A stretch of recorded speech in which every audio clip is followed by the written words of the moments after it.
Hoy tenemos la extraordinaria buena nueva que el doctor Julio Nogués nos va a hacer una presentación con su habitual formación, lucidez y conocimiento, y con la gran capacidad de plantearnos ante eventos que ocurren en el mundo oportunidades, reflexiones que nos sacan de ese clima tan suburbano y parroquial en el cual se inscriben la mayor parte de nuestras discusiones. Este trabajo es un trabajo de una gran envergadura y este instituto celebra que el doctor Julio Nogués haya aceptado nuestra invitación y quiere hacer público su agradecimiento y su valoración a reiterados esfuerzos que él ha hecho con nosotros a lo largo de bastante tiempo, pero en particular en esta oportunidad que nos va a dar una mirada fresca sobre una situación muy compleja en el mundo que es el Brexit y nos va a posibilitar ver otras dimensiones de lo que conforma el debate habitual. Yo creo que el Brexit tiene un impacto inmenso, no solo en la economía, sino en la geopolítica, en la defensa. Para poner un ejemplo y motivar tu exposición, varios países de Europa han repuesto el servicio militar sobre la base de que se ha quebrado objetivamente la Alianza Atlántica, tanto por la reticencia del presidente Trump a la defensa de Europa como para la retirada de lo que sería su principal fuerza militar, que es el Reino Unido. Hay un plan masivo en Europa de aumento del gasto de defensa a niveles que no hacía mucho tiempo que no veíamos. Eso no se puede hacer de la noche a la mañana, sí.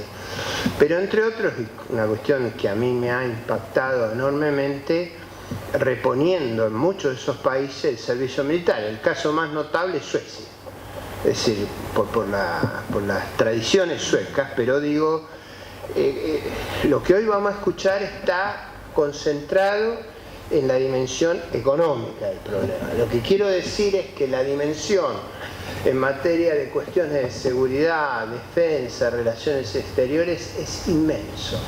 De esta decisión, que yo creo que si los británicos la pudieran revisar, la revisarían. O sea, creo que si hay un plebiscito pierden 3-1 los autores del Brexit. Pero claro, nadie sabe cómo salvar la ropa. A veces los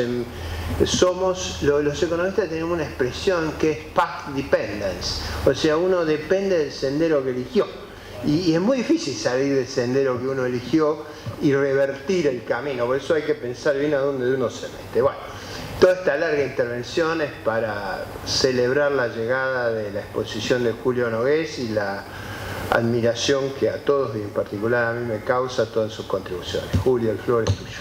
Como dijo Ricardo, gracias a ustedes por darme el tiempo y escucharme un rato. Como dijo Ricardo, lo mío va a ser esencialmente economicista. Así que esto va a estar cargado de unos cuantos números. Cuando hablo del Brexit, ¿por qué elegí el Brexit? Porque tenía la sospecha de que había algo importante ahí adentro en términos de productos agroindustriales. Y cuando empecé a ver los números, dije, bueno, acá hay algo importante. Entonces empecé a investigar el tema, a ver cómo podía, digamos, calzarlo de una manera no altamente sofisticada, porque no soy sofisticado, pero que tenga sentido común la forma en que armé los números para llegar a argumentar lo que voy a argumentar como conclusión. Entonces, lo mío va a estar dividido más o menos en tres partes. La primera parte, hablo un poco del Reino Unido, su dimensión económica y los impactos, un breve resumen de los estudios que se han hecho sobre los impactos del Brexit sobre el propio Reino Unido.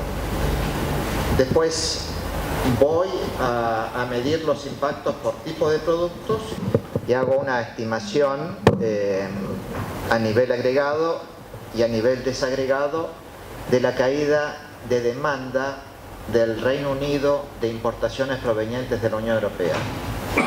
Y sobre la base de esos números argumento al final y trato el tema que está en el título.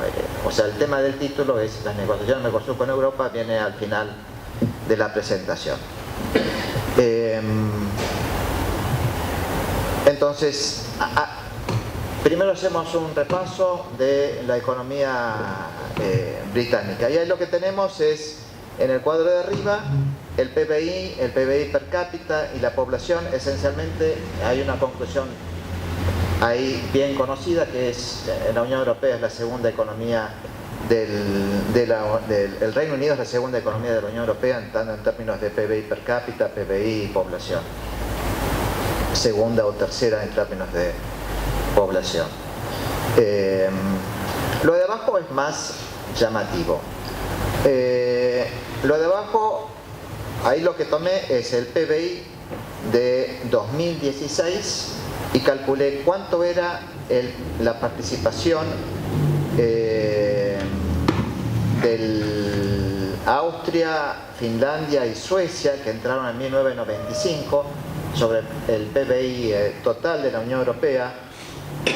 Cuánto es la participación de los 13 países que entraron después del milenio, países del centro y este europeo, y después la participación del Reino Unido.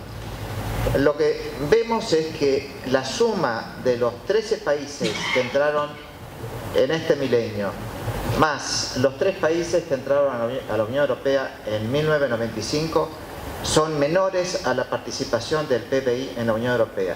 O sea, del PBI del Reino Unido en la Unión Europea. O sea, el Brexit representa en este sentido un retroceso de 25 años en los esfuerzos de integración de la Unión Europea.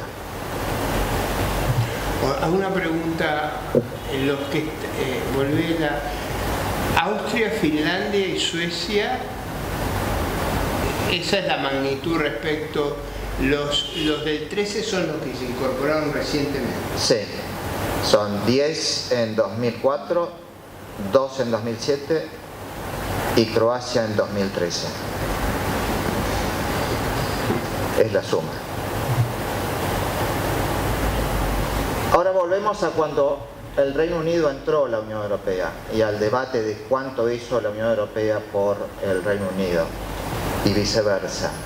Y ahí lo que tenemos, 1973 es cuando el Reino Unido entró a la Unión Europea. 1973 coincide con más o menos las dos, el quiebre de la línea de arriba, que ahora explico qué es, y el cruce de la línea de abajo sobre la línea de cero.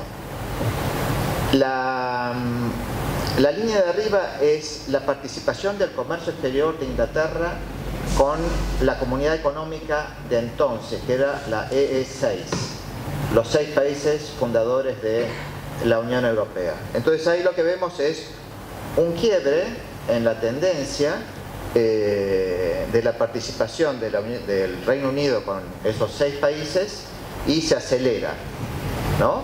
De una manera bastante clara. Estamos llegando ahí al año 2000 más o menos en el lado derecho. Abajo lo que tenemos es la tasa de crecimiento del Reino Unido menos la tasa de crecimiento promedio de Alemania, Francia e Italia. Entonces, esa es la línea colorada. Entonces, la línea de ajuste de esos, ¿cómo se llama? Polígonos, barras, es la línea colorada. Después de entrar a la Unión Europea, la tasa de crecimiento relativa del Reino Unido respecto a estos 3 países mejoró. Antes estaba. Entonces acá empieza un debate de hasta qué punto el ingreso del Reino Unido a la Unión Europea mejoró la performance del Reino Unido. Una pregunta. En el gráfico de arriba ¿Qué variable sobre qué? Es el comercio total Exportaciones más importaciones. Sí, el comercio total, exportaciones más importaciones que tiene el Reino Unido con la comunidad de 6 respecto al comercio total. ¿Y a lo largo de toda la curva se mantienen los 6 o se va ampliando con los? No, a lo largo de toda esa curva se mantienen los 6.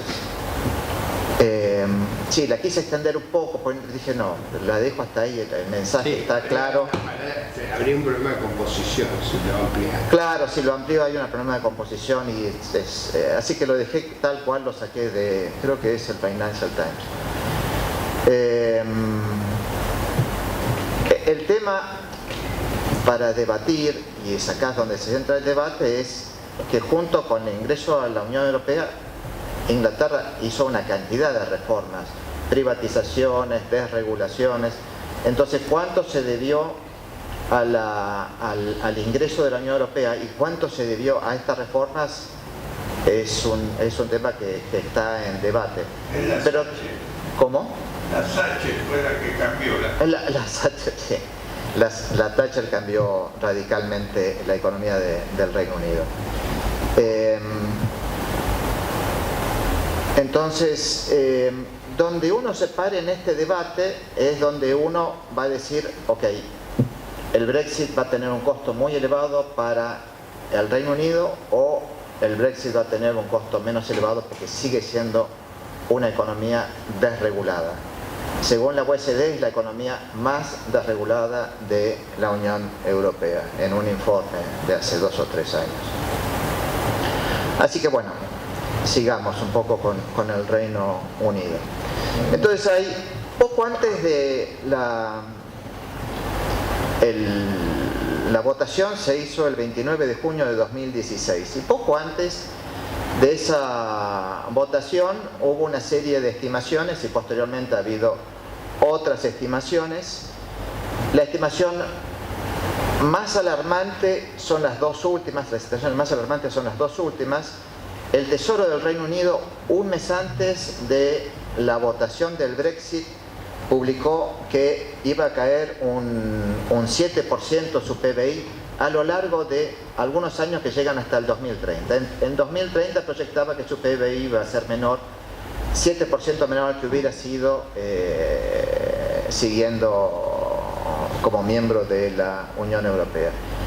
Y después, en el lado opuesto, y es una sola observación, casi todos son negativos, pero hay una sola observación positiva que son un grupo de economistas que se llama Economists for Brexit, donde bajo el supuesto de que el Reino Unido pasa después del Brexit a adoptar libre comercio, el Reino Unido crecería 4%. Y ahí hay un economista que es el más conocido de ellos, que se llama Minford, no me acuerdo en qué universidad está, que es el que ha luchado con esta... Patrick Minford, sí.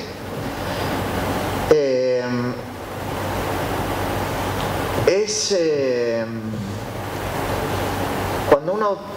El otro día estaba revisando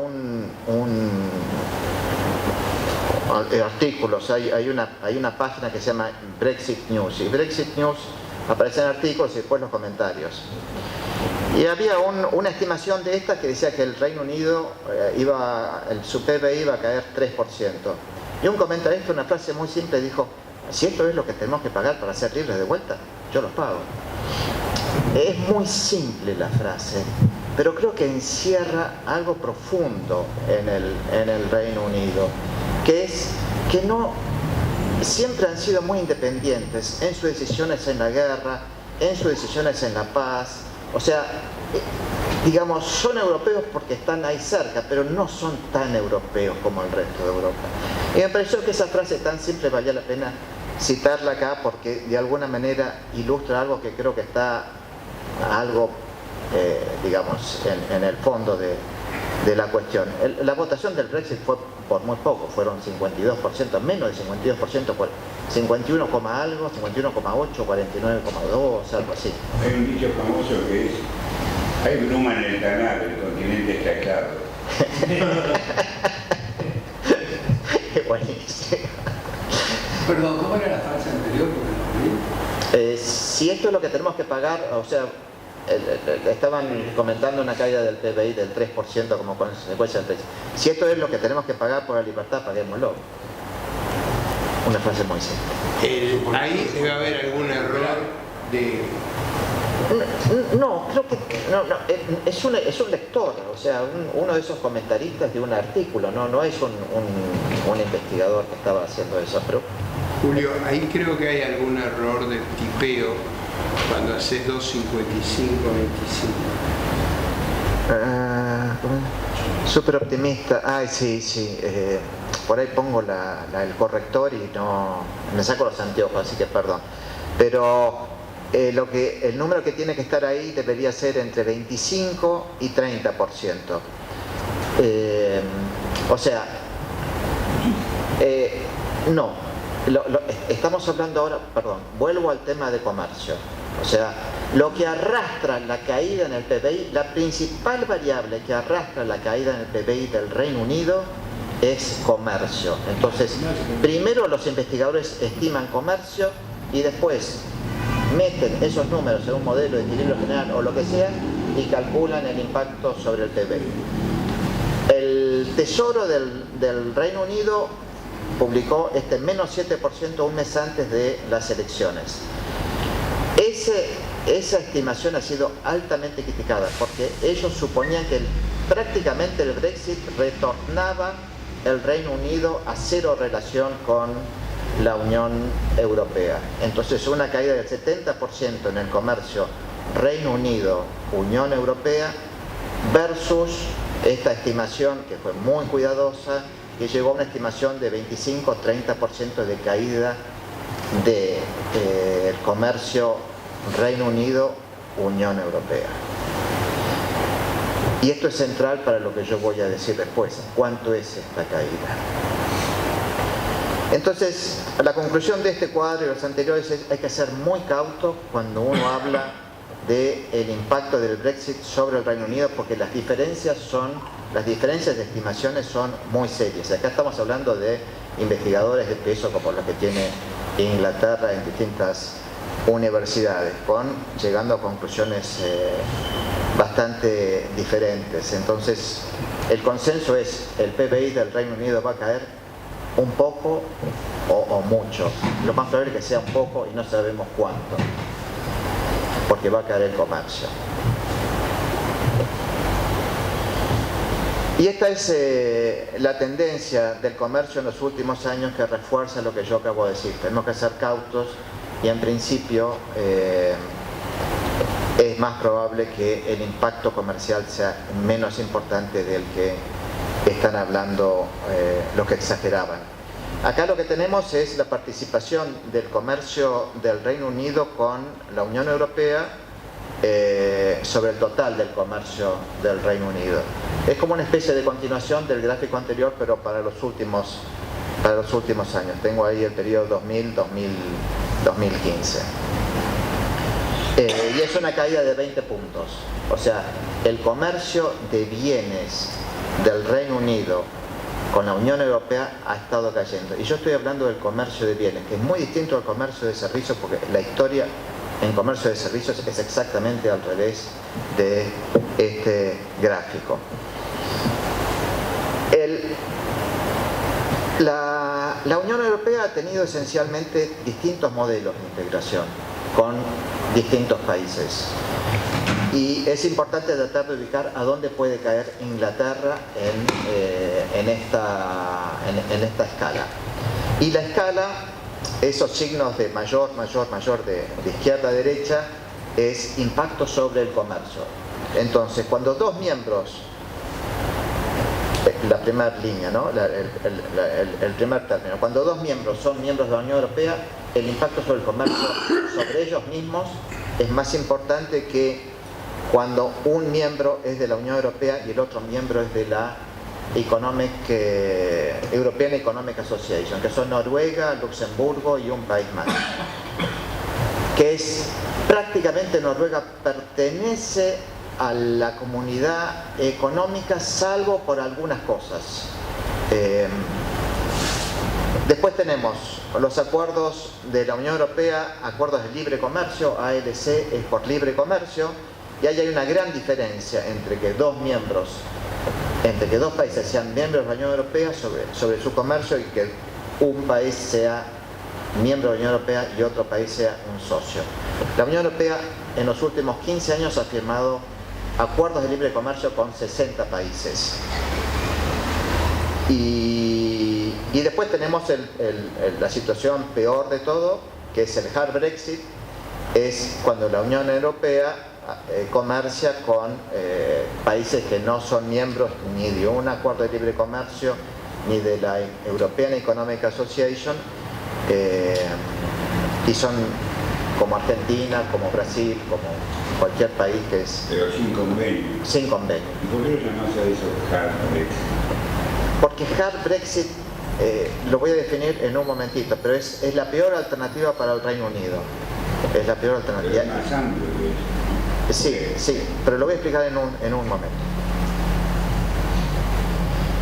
Bueno, y acá es lo que decía del comercio de servicios y comercio de bienes. En servicios, en la línea de derecha, tenemos un superávit de 105.000 millones de dólares.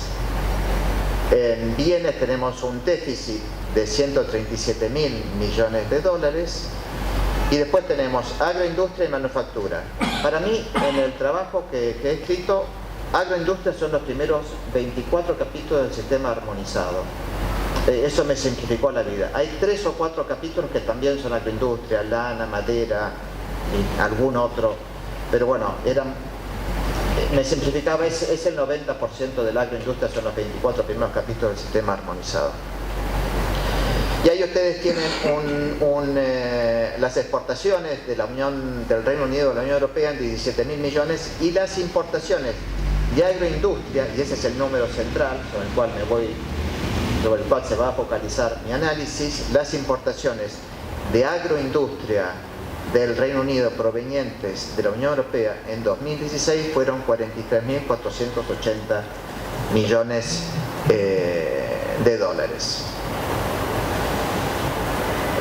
Porque lo que me interesaba era, bueno, cómo esto lo puede impactar al Mercosur, por eso me fijo en ese número.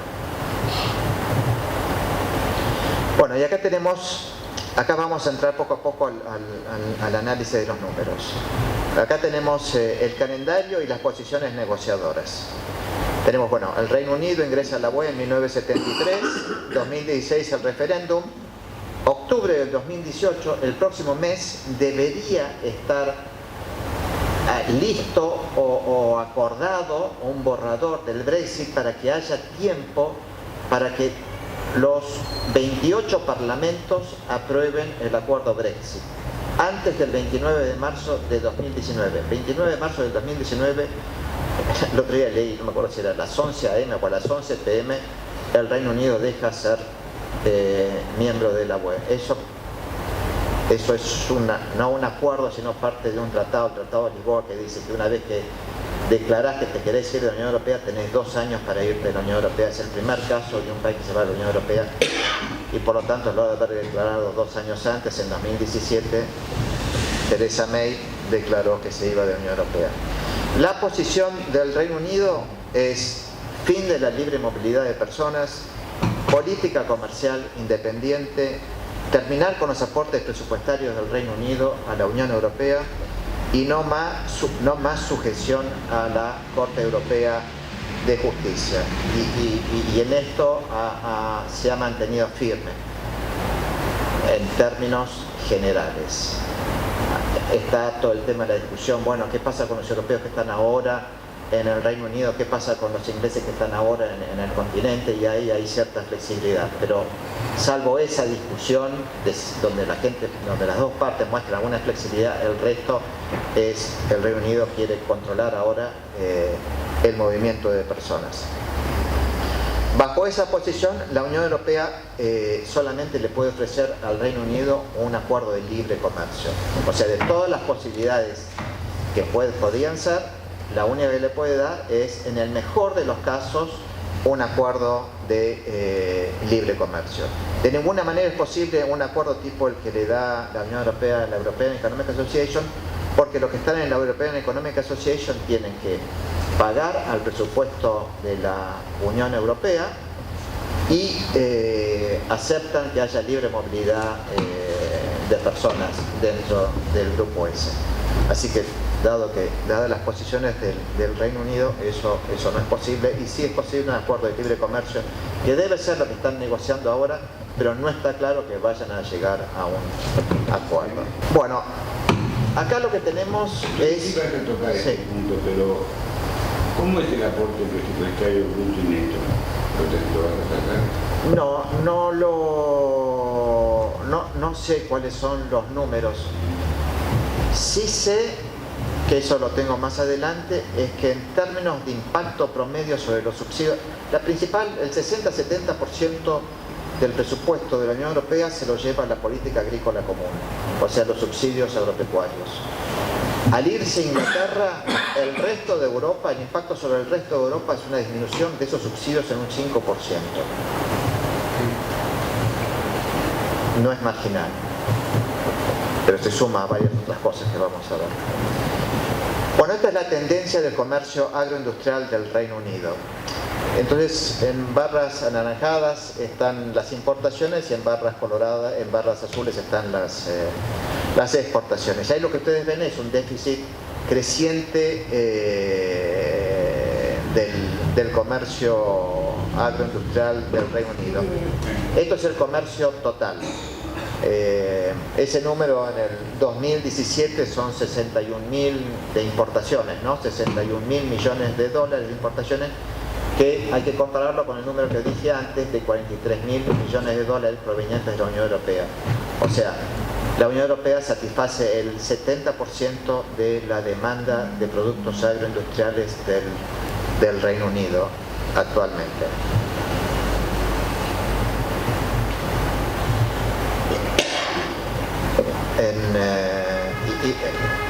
En 2000, a pesar de la caída de la libra, el Reino Unido importó 2.000 millones de dólares más. O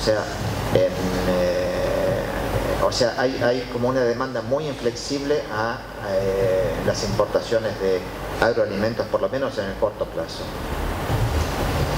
Bueno, y esto está muy concentrado en algunos productos. Ahí tenemos 5 capítulos, explican el 23 por 24.000 millones de dólares de importaciones del Reino Unido. O sea, 5 capítulos de los 24 explicarían más o menos el 30% de las importaciones totales agroindustriales del Reino Unido. Y la carne y las bebidas alcohólicas, esencialmente vinos, son los dos principales capítulos. Y ahí del lado derecho lo que ustedes tienen es la participación en las importaciones del Reino Unido provenientes de la Unión Europea y del Mercosur. Y al final lo que ustedes ven de los 5 capítulos es 85% de esos 5 capítulos proviene de la Unión Europea y 1,3% provienen del Mercosur. Entonces es una desproporción enorme en relación a la participación que tienen el Mercosur y la Unión Europea en los mercados internacionales. El Mercosur tiene una participación en los mercados internacionales de la carne del 20%, de la Unión Europea tiene del 15%, y allá arriba vemos una participación de 85 y 3,4. O sea, el grueso de todo esto está explicado por desvíos de comercio asociados con la elevadísima protección a productos agroindustriales de la Unión Europea. Y ahora estamos entrando en ese tema. Hay los esfuerzos por medir el impacto sobre el Reino Unido del Brexit han utilizado esencialmente 3 metodologías. Una metodología de equilibrio general, una metodología que se llama modelos gravitacionales y una metodología que es la más simple de todas, que es multiplicar la elasticidad precio por el arancel, por las variaciones en el arancel. Y estas son los niveles de protección arancelaria en los 12 principales capítulos con mayor protección arancelaria de la Unión Europea. Entonces ahí tienen ustedes el primero: carnes con 47 o 49%, no llego a ver bien, cereales con 45%, azúcares, tabaco y así sucesivamente. La línea encolorada es la protección promedio de la Unión Europea a la importación de manufacturas. Esa protección promedio es 4%, o sea, la diferencia es enorme y en algunos productos, o sea, no sé, varias veces más. Entonces, O sea, se dedican a matarnos a nosotros. ¿cómo? Se dedican a matarnos a nosotros. Sí, se dedican a digamos, a lavarse entre ellos, sí. Los proveedores alternativos para nosotros. Sí, ha sido muy duro todo esto. Bueno, y acá están las importaciones. Ahí abajo ustedes ven, la ecuación es muy simple. Es la variación de importaciones delta M sobre M es función de la elasticidad precio por el arancel. Entonces, si yo digo el arancel va a caer o va a subir de 0 al nivel que vimos en el cuadro anterior, eso lo multiplicamos por la elasticidad precio y eso nos da la variación en las importaciones, ¿no? Es una multiplicación de dos factores. Entonces ahí ustedes ven las variaciones en las importaciones que sufriría el Reino Unido si adoptara el arancel, si se viera obligado a adoptar el arancel actual que la Unión Europea tiene con terceros países.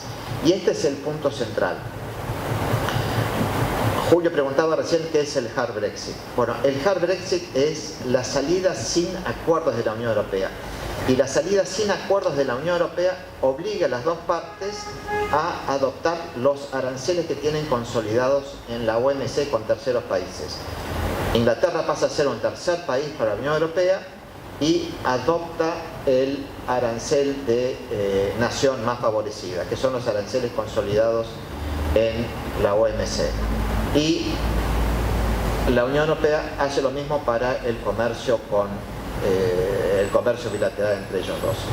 Entonces, acá lo que estoy señalando es cuánto cae por capítulo del sistema armonizado las importaciones del Reino Unido provenientes de la Unión Europea si se ve empujada, si no llega a un acuerdo con el Reino Unido.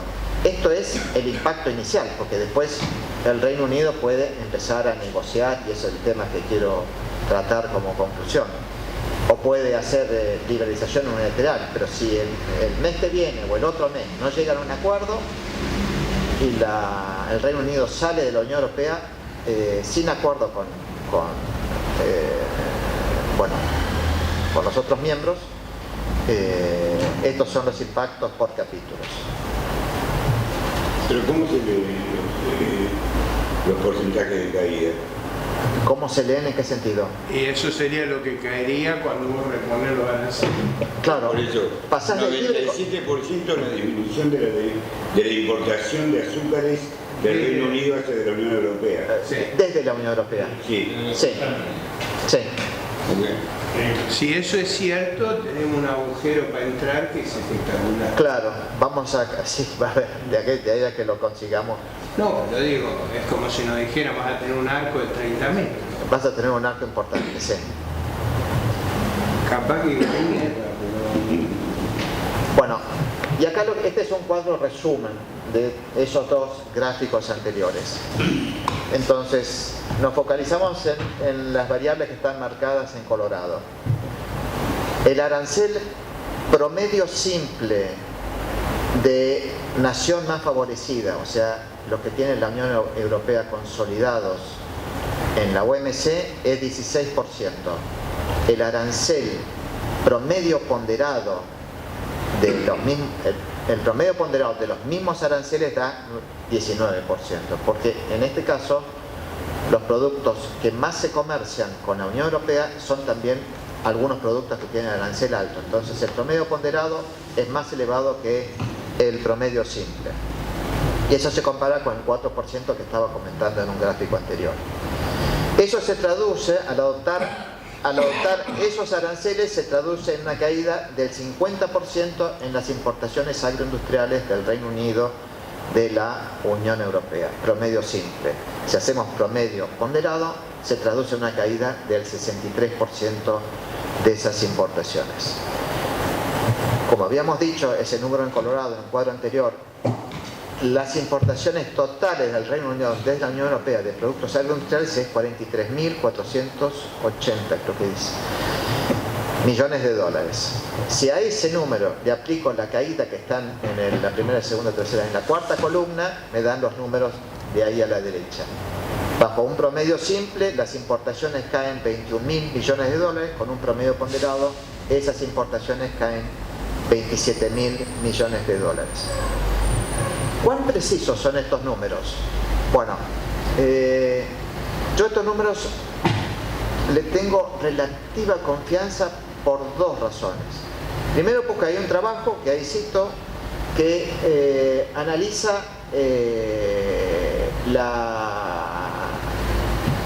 la precisión de distintas metodologías en situaciones distintas y encuentra que el gráfico simple, que la metodología simple de elasticidad de precio y variación de precios para estimar la caída o la subida de importaciones da cosas razonables en relación a modelos más sofisticados. Y segundo, el único trabajo que he encontrado que mide el impacto del Brexit sobre el comercio agroindustrial es un trabajo encargado por el Parlamento Europeo que dice que ese comercio va a caer 62%. Entonces yo digo, si el Parlamento Europeo encargó un trabajo que está bastante detallado y le da 62%, yo digo 50%, bueno, tiendo a decir que estoy siendo conservador. Ahí dice 63, pero... 63 es el máximo. Pero empecé a trabajar con el promedio simple y después ajusto para llegar a un rango. Y el ajuste lo baso en estos sesgos.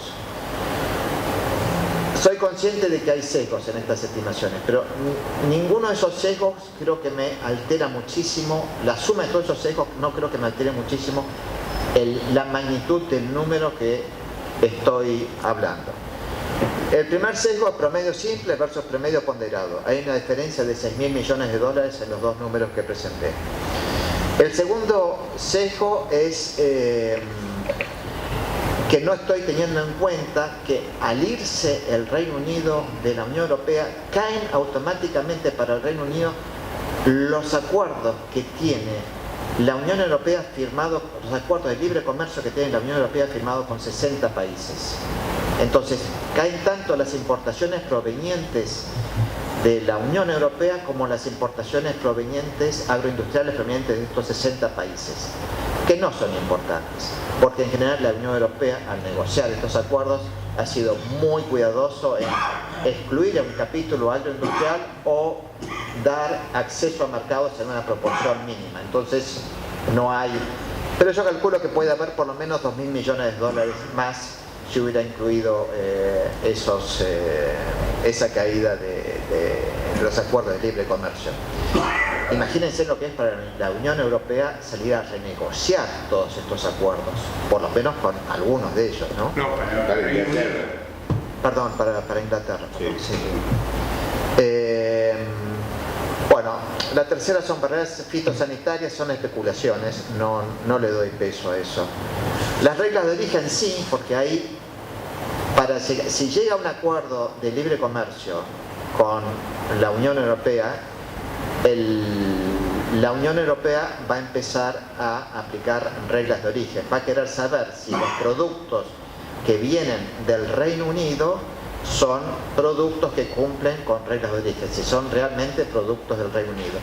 Y esas reglas de origen dicen que cuestan en promedio, debe variar de producto a producto, pero el número que está en la literatura es 5-10% de costo adicional por no tener free trade irrestricto. Ese tema es muy importante porque fue la gran crítica a los mexicanos, a los que aceptaron el acuerdo con Estados Unidos, que les subió fuertemente la regla de origen. O sea, para exportar ahora a México a Estados Unidos tienen que probar que los productos son mexicanos y no traídos del resto del mundo. Claro, sí, sí. Y eso, bueno, cuando hay diferente poder uno impone cosas.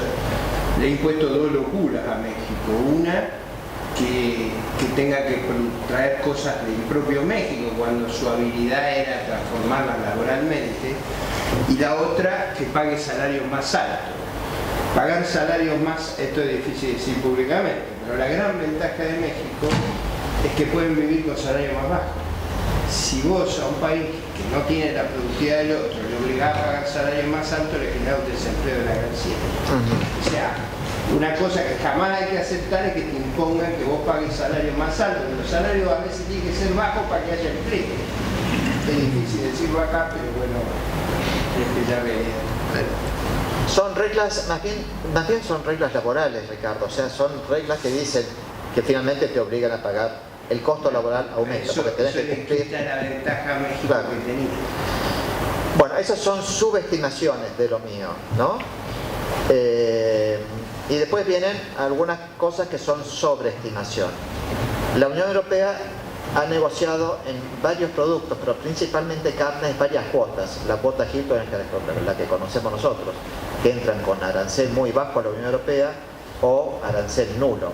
Entonces hay una cantidad de carnes que entran con distintos acuerdos a la Unión Europea que no van a tener que pagar un salto muy alto en el arancel, porque esa cuota fue negociada mientras el Reino Unido era miembro de la Unión Europea. O sea que al Reino Unido le pertenece parte de esa cuota, y hay una negociación que es parte de la negociación general del Brexit, de cuánto de esas cuotas le pertenecen al Reino Unido, que van a pasar automáticamente. No toda la carne va a subir tanto, porque parte de estas cuotas van a ir al Reino Unido, pero una parte sustancial sí va a subir.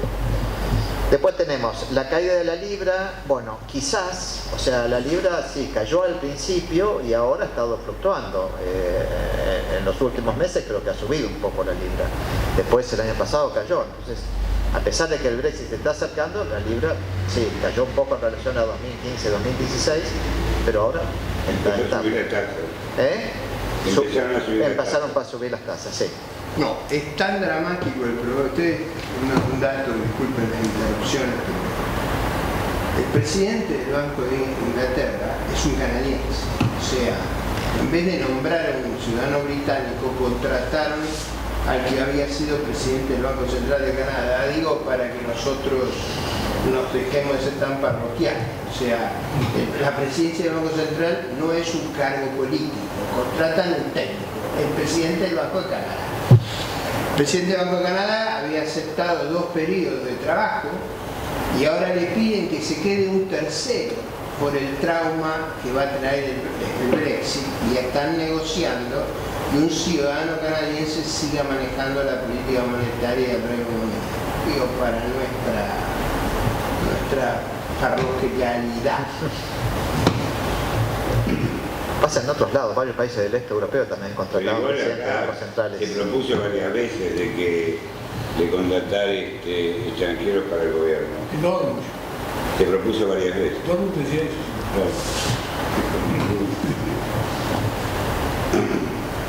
Bueno, después está el efecto ingreso, que como dijimos al principio, la caída del PBI, quién sabe qué dimensión tendrá en el Reino Unido, y eso va a hacer caer la demanda por importación. Bueno,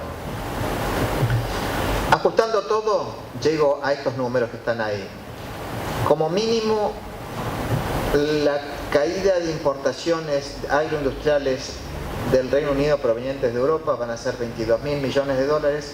Como máximo, en estos ajustes, algunos de estos ajustes son 30.000 millones de dólares. Y acá está el mensaje, quizás la conclusión de estos números agregados.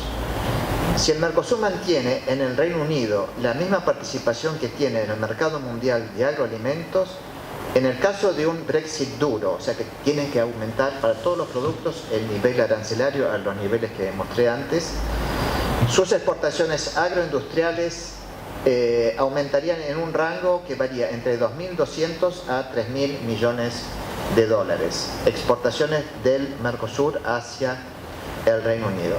Esa es la magnitud que surgen de estos números si el Mercosur mantuviera su participación, la actual participación que tiene en el mercado mundial de agroalimentos, que es del 11% en 2017.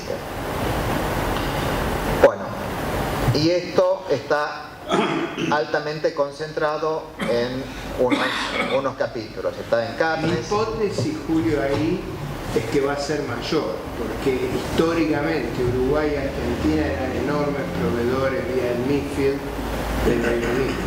O sea, históricamente nuestras carnes y las uruguayas eran el núcleo de la oferta del Reino Unido.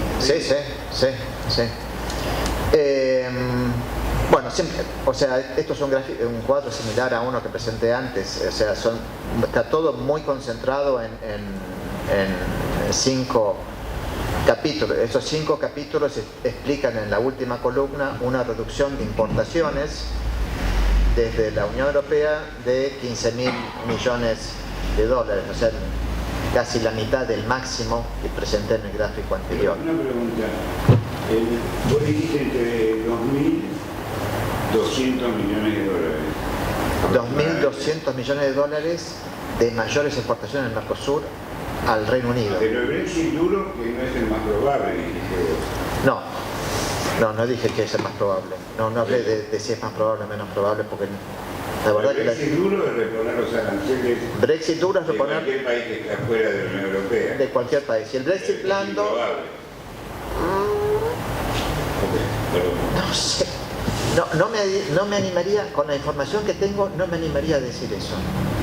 Sé que Theresa May quiere un acuerdo de libre comercio. Sé que Boris Johnson se fue porque no acepta de ninguna manera las condiciones que le impone la Unión Europea al Reino Unido. O sea, ahí la discusión es... Boris Johnson era el ministro de Relaciones Exteriores. Boris Johnson fue el ministro de Relaciones Exteriores. Tengo claro. Exacto. La primera postura de Alemania era: si te vas, sos un país más de los otros. Claro, Esa era la primera. sí. Tampoco pueden dar un muy mal ejemplo, Pero una vez porque, que se fue, digo, desde la Unión Europea también es difícil el trade, porque no es solamente la discusión adentro del Reino Unido, debe haber una discusión seria adentro de la Unión Europea, porque, digamos, dado el crecimiento del populismo y del nacionalismo, si le quieren dar una lección seria al primero que se va con un Brexit duro, para que los otros sepan que digamos que viene duro también. O sea, es muy difícil. El mundo que Europa que estamos viendo es una Europa distinta hace 10 años. Entonces, por eso me parece importante saber, perdón, ¿cuánto se ahorra presupuestariamente el Reino Unido? sé que se ahorra una cantidad importante, pero es un dato interesante. sí, pero cualquiera de estas caídas del PBI es significativamente mayor a ese ahorro. Entonces, digamos, eso me deja tranquilo de que pude conocer un poco la magnitud de ese número. Pero la caída del PBI es en 2003, es menos PBI que el que hubiera habido en 2030. Entonces la integral de las diferencias. Es la integral de las Contra la diferencias. integral de los aportes netos. Es la integral de uno contra la integral del otro. Por Sí. eso, No, pero sigue siendo, digamos, Sigue siendo. sí, no es un tema que me he metido a fondo, pero sigue siendo un número que en La relación pregunta igual está al final, ¿no?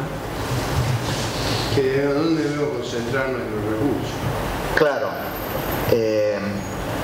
Digamos, porque ese es un tema esencialmente de la Unión Europea y del Reino Unido, ¿no? Es un tema financiero esencialmente. Entonces, y acá viene la discusión del título del trabajo.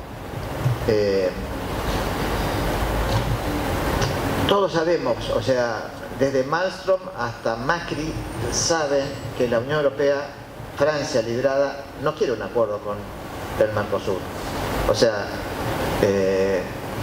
lo ha dicho el presidente de Francia, lo ha dicho la negociadora principal de la Unión Europea, está claro, o sea, y ha sido muy clara con el Mercosur. We will not make any commitments that go further than what sensitive sectors can handle. Eso con respecto al Mercosur. Entonces, acuerdo de libre comercio Mercosur, Unión Europea. En los dos siguientes cuadros lo que quiero enfatizar es, primero quiero decir, no he estado para nada metido en las negociaciones Mercosur, Unión Europea, en los últimos, desde el año 2001. O sea, lo mío acá es, digamos, pura estructura económica.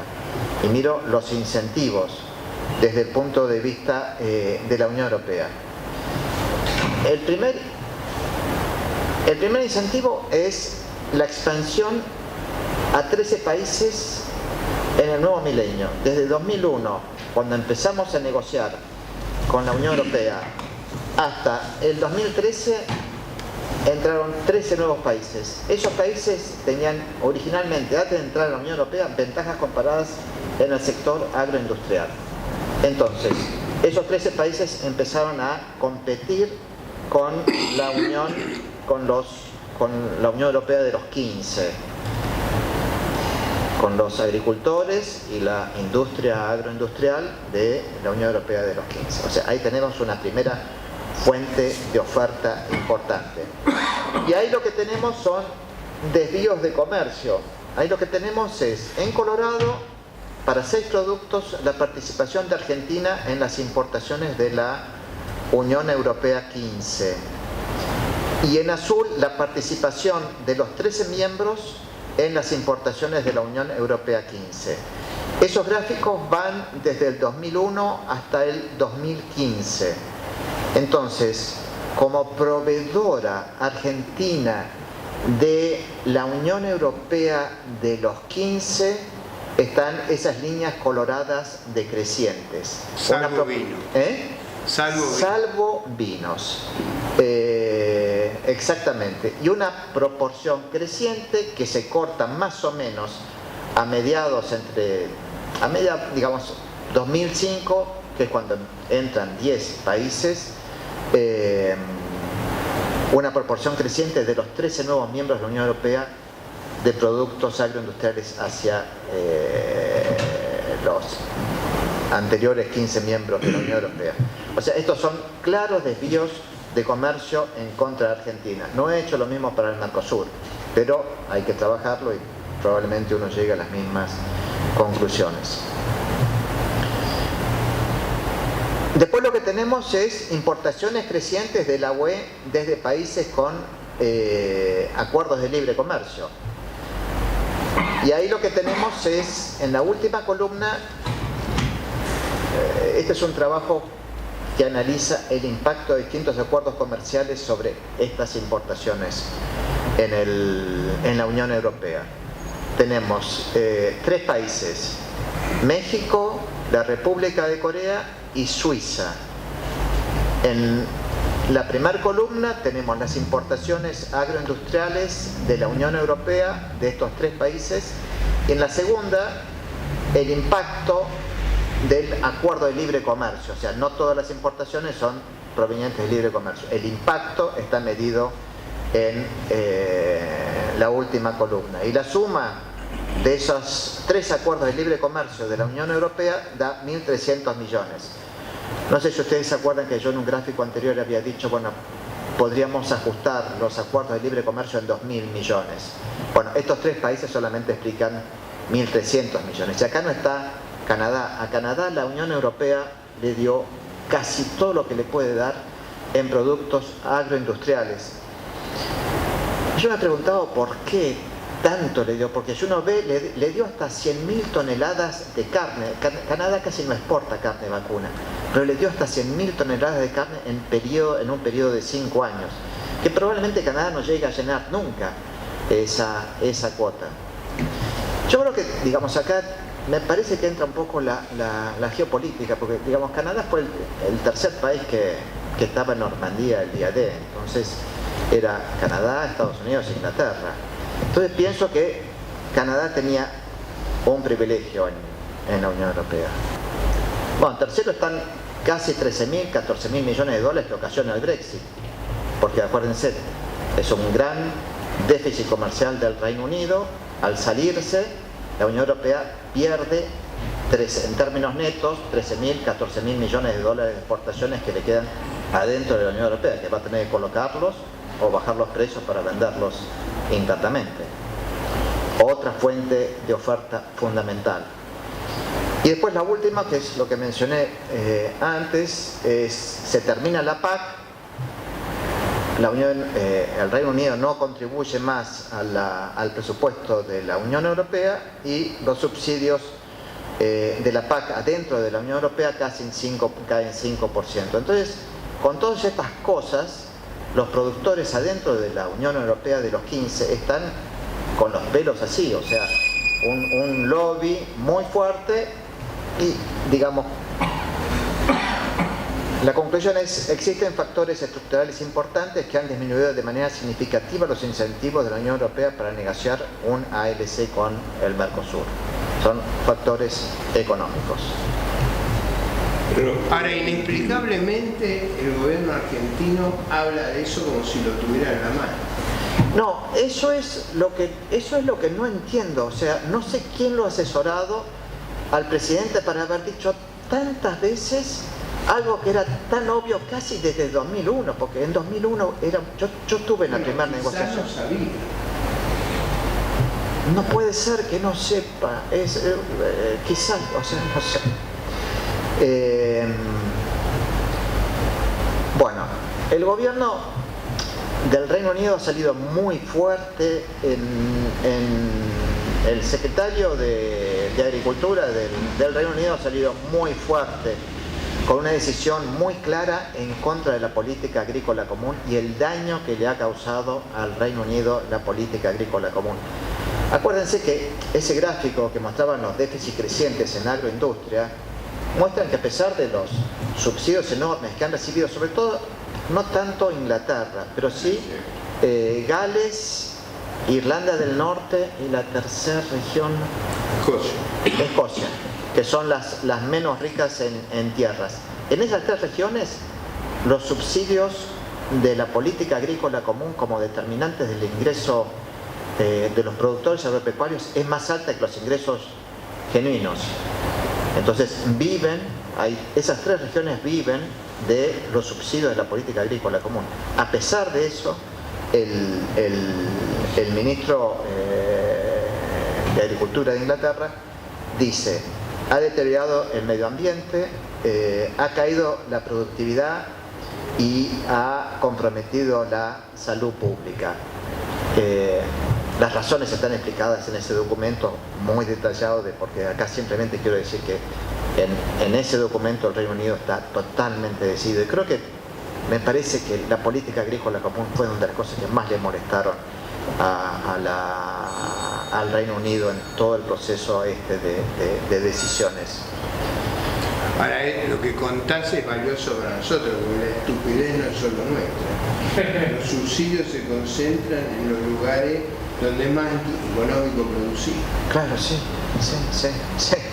Ahí llama la atención porque en Escocia el Brexit perdió. Bueno, es todo un tema, dijo. Sí. Y en Irlanda del Norte también. Adelante. Bueno, en ese mismo documento, el documento está citado en el trabajo, al que le interese se lo puedo dar. Su política agropecuaria se basará en señales de mercado. Las palabras son self-reliance. Para mí self-reliance es: vamos a competir y vamos a hacer lo que podamos. Los subsidios post-Brexit, el mismo documento dice, serán para proteger el medio ambiente. O sea, public money, la catchphrase es public money for public goods. Y el mismo documento dice que está dispuesto, que va a avanzar con la firma de acuerdos de libre comercio con países que actualmente tienen acuerdos con la Unión Europea y con países que muestran un interés intenso en negociar con el Reino Unido. Para mí, resumiendo este documento, que tiene 4 meses, los anuncios realizados por el gobierno del Reino Unido son muy claros a favor de integrar su economía agropecuaria a los mercados internacionales. Y hay una razón muy clara: si no los integra, el precio de los alimentos sube, con lo cual todo el sistema político empieza a crujir. Entonces tienen que abrir su economía para que esos precios no suban tanto. Otras consideraciones que para mí son importantes en un acuerdo, que son consideraciones básicamente no económicas. Primero, el Brexit tiene un tiempo limitado, o sea, 29 de marzo del 2019 el Reino Unido se va de la Unión Europea, 30 de diciembre de 2000 termina el periodo de transición, 1 de enero del 2001 no hay más transición. Transición quiere decir que el Reino Unido entre marzo del 2019 y el 30 de diciembre de 2020 el Reino Unido va a seguir aportando al presupuesto de la Comunidad Económica, va a recibir, sus agricultores van a recibir los subsidios, pero no va a tener más votos en las decisiones del Parlamento Europeo, porque se va en marzo del 2019 y han acordado un periodo de transición de 1 año y medio, un poco más. Entonces, esto no es una negociación con el Reino Unido que se va a demorar 20 años como hemos estado negociando con el Mercosur. Esto me parece que va a ser bastante ejecutivo, principalmente por los países del Commonwealth, o sea, Inglaterra, Canadá, Nueva Zelanda ya están negociando con el Reino Unido. La ratificación depende de solo 5 congresos, o sea, digamos, si realmente queremos avanzar, creo que este es un acuerdo que políticamente, en términos de barreras políticas para la implementación de los acuerdos, es mucho más simple que negociar con la Unión Europea. Pero los países productores de productos productores de agro y agroindustriales, del Commonwealth, pero sobre todo Australia, Nueva Zelanda, ya deben tener acuerdos de libre comercio con la Unión Europea, ¿o no? No, Australia, Canadá sí, Australia no, Nueva Zelanda no. Ah, ok. Sí. Pero están negociando, estaban negociando. Con la Unión Europea. Con la Unión Europea. Pero También están negociando con... Más fácil con el Reino Unido. Claro, sí. La ratificación depende de solo 5 congresos. Pero más Y las oportunidades exportadoras podrían empezar a observarse en 2021. Entonces, bueno, la historia muestra que de no avanzar el Mercosur en un acuerdo de libre comercio con el Reino Unido, las oportunidades exportadoras que surgirán no serán recuperadas. Así como no recuperamos el mercado porque entraron 13 nuevos países en el mercado en la Unión Europea, si no hacemos fila y hacemos un propósito claro, de una vocación clara de integrarnos con el Reino Unido, bueno, vamos a perder esa oportunidad también, como hemos perdido tantas otras. Yo creo que en términos, no soy un experto en esto, pero me animo a decir que en términos políticos hay una buena voluntad, ¿no? La visita de Boris Johnson al monumento de Malvinas y la visita de Marcos Peña al monumento de caídos en Malvinas en Londres son símbolos de que hay algo más que... Pero bueno, digamos, la idea es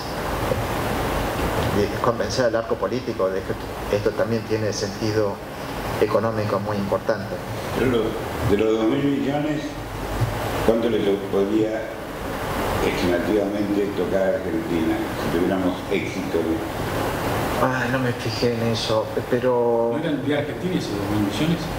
No, del Mercosur. 2.200 millones del Mercosur, sí. ¿Cuánto? 2.200 millones. El total. Total del Mercosur. ¿Y Argentina cuánto podría...?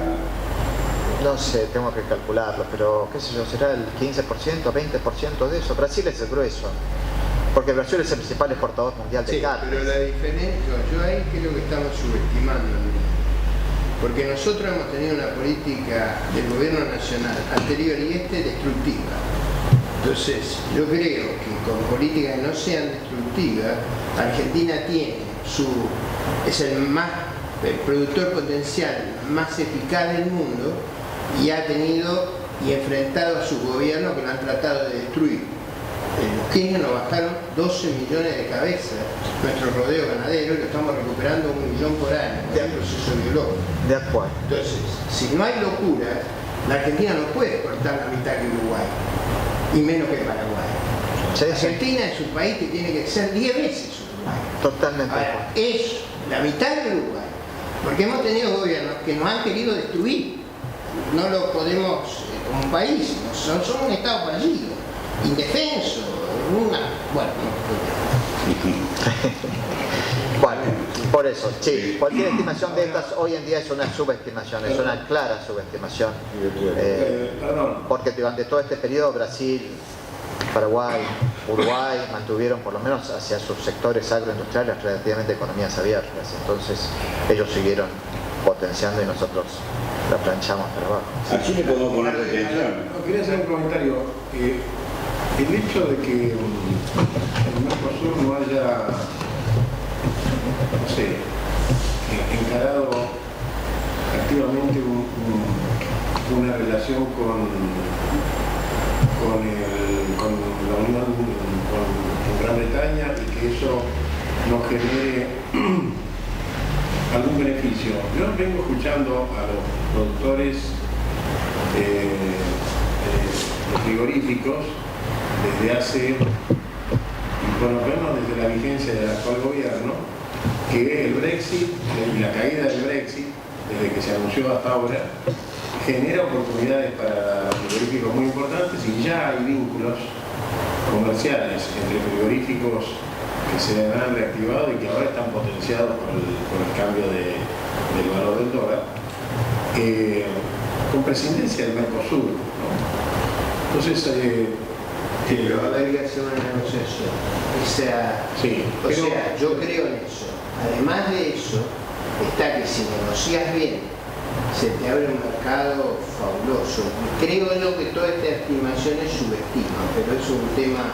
Dejémoslo terminar a julio, así hacemos un debate generalizado. No, pero creo que es interesante el comentario. Sí, o sea, digamos, como tercer país, Argentina tiene libertad para, o sea, pagando los aranceles de terceros países, que es lo que le está cobrando Inglaterra ahora a Argentina, debe haber una cantidad de oportunidades. Pero con mucho más razón van a aparecer. Es espectacular, lo que Claro. hay ahí en perspectiva. Con mucha más razón va a ser el Brexit, un acuerdo de libre comercio del Mercosur con el Reino Unido. Sí, sin duda. Sí. perdón la interrupción. No. Bueno, terminaba Julio así. No, por lo que tenía al final son conclusiones. No sé si quieren, podemos repasar las conclusiones o... Sí, adelante. ¿Sí? Bueno, en términos de PBI, el Brexit representa un retroceso de 25 años en el proceso de integración europea. Al ingresar a la Unión Europea, el comercio y el crecimiento del Reino Unido, pero no toda la mejora del crecimiento debe atribuirse al aumento del comercio con la UE. Ahí me faltó algo. Sí. Al ingresar a la Unión Europea, el comercio y el crecimiento del Reino Unido aumentaron, pero no todas las... guiones tendría que poner, Sí. pero no todas las mejores. Sí. 3. Las estimaciones más serias concluyen que un Brexit duro disminuirá las importaciones totales del Reino Unido provenientes de la Unión Europea en 30%, mientras que las de agroalimentos disminuirían entre 50 como mínimo y 62% como máximo. Claro. Actualmente las importaciones de agroalimentos del Reino Unido provenientes de la Unión Europea representan alrededor del 70% del total. Desvíos de comercio, ¿no? Por desvío de comercio esencialmente, por los altos aranceles. En términos de valores, un Brexit duro disminuirá las importaciones de agroalimentos desde el Reino Unido, desde la Unión Europea entre 22.000 millones y 29.000 millones. Este impacto está concentrado en 4 o 5 capítulos del sistema armonizado, incluyendo carnes. Para evitar un aumento en el precio de los alimentos, el Reino Unido ha anunciado que compensará este efecto con acuerdos de libre comercio con miembros del Commonwealth y otros países que, entre comillas, traduciendo el inglés, muestren un particular interés. Y acá es donde viene el resumen de negociaciones del Mercosur con la Unión Europea. Hay factores estructurales de importancia económica que han disminuido los incentivos de la Unión Europea a concluir un acuerdo de libre comercio con Mercosur. Estos factores ayudan a entender el fracaso de estas negociaciones. Otras posibles ventajas de negociar con el Reino Unido incluyen, bueno, lo que acabo de mencionar recién, rapidez en concretar exportaciones, rapidez en concretar un acuerdo, facilidad de ratificación parlamentaria, etc. En el caso de que el Mercosur no negocie con el Reino Unido, los países miembros continuarán perdiendo oportunidades de exportación. Este fracaso es funcional a los intereses proteccionistas, como lo ha sido el largo y fallido proceso de negociación con la Unión Europea. Creo que el fracaso de negociar con el... ¿No puede negociar Argentina directamente con el Reino Unido? No. No, porque tenemos el acuerdo comercial. Bueno, pero hemos hecho esas cosas. Sí. ¿Finita? Sí. Gracias, Julio. Como verán, todos nos hemos informado de un tema muy delicado, muy complejo y yo diría de grandes oportunidades futuras, porque probablemente nosotros estamos midiendo esto a partir de un potencial muy menguado de nuestro país por estos años terribles que hemos vivido, pero ahí hay una avenida muy significativa. Queda abierto el espacio a preguntas y comentarios.